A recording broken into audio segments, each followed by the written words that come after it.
Hello Centrals, welcome to my second sexy vlog. Today I want to talk about heartbreaks and something that I've experienced relatively recently again and how I faced it and got through it in hopes that this may be of use to anyone out there. The reason I wanted to do this is because I get a lot of people who face this, and it can definitely drain out energy, and I can confirm that it does happen to the best of us. Not to put too much, impression on me now. But on just to give you a quick context, I decided to do this work because I kept having a lot of feelings and attractions not reciprocated, and it was painful. And it wasn't just one or two, it was many years in a row. And it was definitely keeping me blocked. So I'm not the kind of person that would go into a relationship just for the fun of it. Either I have some feelings for the person, or otherwise I do something else. However, I was feeling stuck and blocked and scared, which is what I felt again recently, so scared. And I just want to share how I got out of it and my learnings or my lessons or my wisdom extracted from that. First of all, for me, it was so helpful that after having so many heartbreaks and so many not reciprocated feelings, so not shared, not mutual, I decided in the end, okay, if I can't develop within a relationship because one relationship ideal for me is just not available right now, then I'll start finding other ways. This is how I found the current formation of sexological bodyworker and a lot of online trainings, books, documentaries, movies. So I basically wanted to expand this area of my life even without a partner. Now I realized that not many people do this, and the reason I decided to do this vlog was because, first of all, a lot of practices to cultivate and to keep the sexual energy flowing were of so much help, and I realized that not many people have these. Some of these practices, I do share them, but it's just so impersonal. I mean, I avoided to put a lot of personal details in my curated vlogs, but a lot of those things are out there. And I did recently 2 vlogs, which are in fact so personal, I could never tell you how much. But the practices that I developed did help, and they can come, out of instinct, or you can go to a training and you can have this entire setting where you learn to take care of yourself and your energy and your mental focus and your emotional stability in a much more beautiful way. And basically what you learn over there, which is probably not something that you learn in just any relationship, you learn to take responsibility for yourself and to create and to hold your own space. And that in fact helped me a lot. So I cried a lot in the last days, a lot. I couldn't describe how much. But in spite of that, I did not go rock bottom because of my practices. And in these practices, yes, working out, fitness, cardio, whatever, is also included. Like, I cannot describe how much that matters on a lot more other areas than your muscle tone and, you're keeping your weight in balance. It helps from many other perspectives.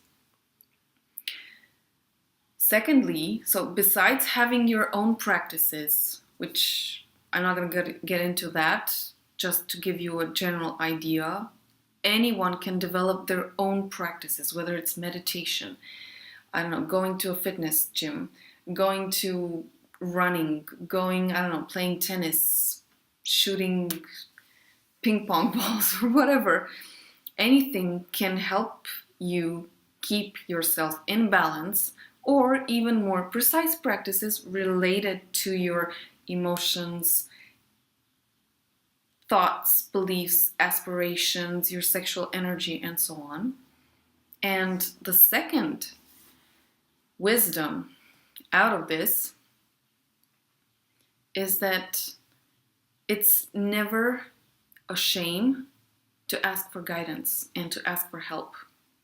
And a lot of the teachers that I've had in various trainings, and including my major training, which is sexological bodyworker, they also get guidance and they get mentorship. Even in this department, like, as outrageous or as unusual as that sounds, yes, you can get guidance, counseling, help from somebody else. Even if you consider yourself advanced and you consider yourself with a lot of experience and with a higher level of development, that doesn't matter. You're still a human being. We're all human beings. And what I appreciated genuinely was to see people who were much more, I don't know, developed into this practice, job, line of work, or just their personal life, and yet they had the courage and the integrity and the energy to go and ask for guidance, which is also what I did. Like, in the worst moment, I told myself, okay, this is not something that I can do on my own, and I am one human being like all others, and I'm going for help. And I did find help.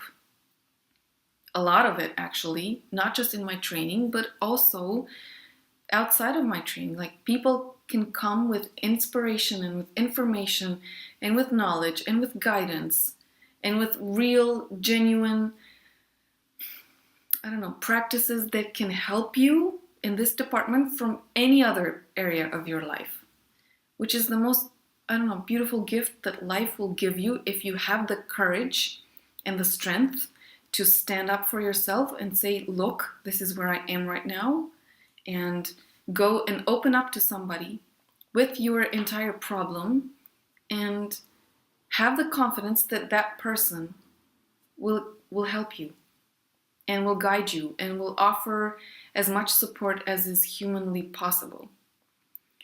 Why does this matter? Because heartbreaks usually, like in my case, it means a relationship either broke, or even more frequently, it never happened. So that lack of human validation, which we all need, let's face it, is just not there. And it's being taken from me, for instance, on a constant, I don't know, level, if I can call it like this. Well, going to somebody and opening up a different kind of relationship, one of counseling, one of guidance, one of mentorship, is also important. And it doesn't drain out so basically you're not scared, you're not disoriented, you're no longer lost. You have someone to guide you and to help you. And that shows that you have enough self-esteem and self-trust and self-respect to stand up for yourself, even if that means going and asking for help. And I don't know, in my opinion, it's the most sexy thing that you can do, in fact, to show yourself in your full vulnerability and yet have the strength to ask for help. Because a full and total and complete victim, I'll put this word there, doesn't have the strength, doesn't have the idea, the notion of going for help and of selecting the right kind of help. So there is strength in asking for help, especially in this department, because that also means opening up to somebody. So you're not losing your ability to open up, because when the time is right, somebody else will come along, obviously, and yes, you will open up. but you will do this more naturally because you did it in the worst moment possible. And that's what keeps you in this energy of confidence, of progress. As unlikely as it sounds, it does help. So this is why I encourage you, if you are going through this, or if you have somebody around you who's going through this and you can't think of anything else for them to, help them, show them this video or just encourage them to go and get the right kind of help and open up to somebody in order to get the right kind of help. It is so, so, so deep and so important and so rewarding. Like, what I can say right now is that yes, my heart is broken into pieces and it's shattered. Do I look like it? I hope not. I really hope not, because there are so many beautiful things that can happen out there, especially when you go and seek guidance or mentorship. So I'll leave you with that thought, and I'll wait for you in the next vlog. And do share what you're going through, what you think of this vlog, what you want to hear, what you're, experiencing, anything that might get us all in a conversation and might get us all in the energy of opening up and just discussing of these things, because it is so beautiful.